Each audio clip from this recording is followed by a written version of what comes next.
नमस्कार, आप देख रहे हैं नेशनल इंडिया न्यूज़। मैं हूं आपके साथ सादान खान। 2019 से शुरू हुआ कोरोना कब ख़त्म होगा ये कोई नहीं जानता। किसी ने कभी सोचा होगा कि कोरोना की शुरुआत ऐसे होगी और ये वायरस धीरे धीरे पूरे देश को अपनी आगोश में ले लेगा।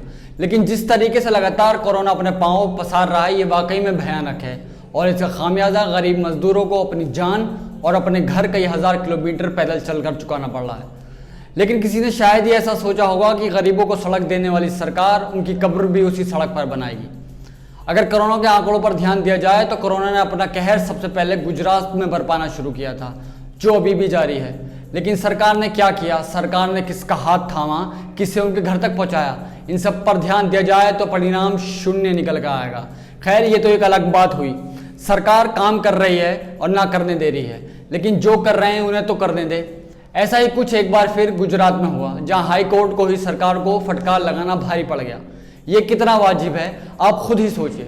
दरअसल कोरोना महामारी को लेकर अस्पतालों की दयनीय हालत और राज्य की स्वास्थ्य सेवाओं पर गुजरात सरकार को बेहद कड़ी फटकार लगाई थी, जो सरकार को एक नज़र नहीं भाई। उसके बाद सरकार ने वही किया जो हर बार की तरह केंद्र सरकार करती आई है। सरकार ने कोर्ट पर ही उल्टा गुस्सा जाहिर करते हुए सरकार को फटकार लगाने वाली गुजरात हाई कोर्ट की पीठ में परिवर्तन कर डाला। कोविड-19 संकट के समय राज्य के विजय रूपाणी सरकार की कार्रवाई से हाई कोर्ट की नाराजगी का अंदाजा इस बात से लगाया जा सकता है कि न्यायालय ने अहमदाबाद सिविल अस्पताल को कालकोठरी कहा था और सरकार को क्लीन चिट देने से इनकार करते हुए जजों ने खुद अस्पतालों का दौरा करने को कहा था। लेकिन सरकार ने जब देखा कि अगर ऐसा हुआ तो सरकार की सारी पोल पट्टी खुल जाएगी, तो सरकार ने रोस्टर जारी कर अपने ही जानकारी की कि 2 जजों को वहां बैठा दिया, जो सिर्फ सरकार के हित में फैसला करें और ऐसे जनता के पक्ष में फैसला ना दें। लेकिन सरकार को इस फैसले पर कई तरह के सवाल खड़े हो रहे हैं कि सरकार ने यह फैसला पूरी तरह से गलत है। जानकारी के लिए बता दें कि पीठ ने अपना आखिरी आदेश 25 मई को दिया था, जो कि अहमदाबाद के सिविल अस्पताल की बेहद खराब स्थिति से जुड़ा था।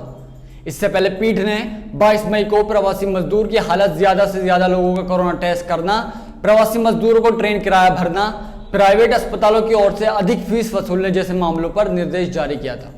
लेकिन ये किस हद तक सही है? सरकार को जनता ने अपने हक के लिए और अपने फैसले के लिए चुना है, ना कि अपने हित और अपने फायदे के हक में फैसले लेने के लिए। लेकिन ये कितना वाजिब है? लेकिन ये सही में सोचने वाली बात है कि पीएम मोदी और गृह मंत्री अमित शाह अभी भी क्यों चुप हैं? क्यों चुप हैं उन लोगों के खिलाफ जो इस देश की भोली भाली जनता के साथ धोखा कर रहे हैं, और जो लोग काम कर रहे हैं उन्हें हालात सुधारने की कोशिश कर रहे हैं, तो सरकार उन्हें भी ये नहीं करने दे रही। फिलहाल अब देखने वाली बात ये होगी कि सरकार के बिठाए जज कैसे फैसले लेते हैं और किस हद तक जाते हैं। फिलहाल इस रिपोर्ट में इतना ही। बाकी तमाम बड़ी खबरों के लिए आप देखते रहिए नेशनल इंडिया न्यूज़। शुक्रिया। चैनल को सब्सक्राइब नहीं किया है तो प्लीज़ सब्सक्राइब कीजिए और ताज़ा अपडेट पाने के लिए बेल आइकन को दबाना ना भूलें।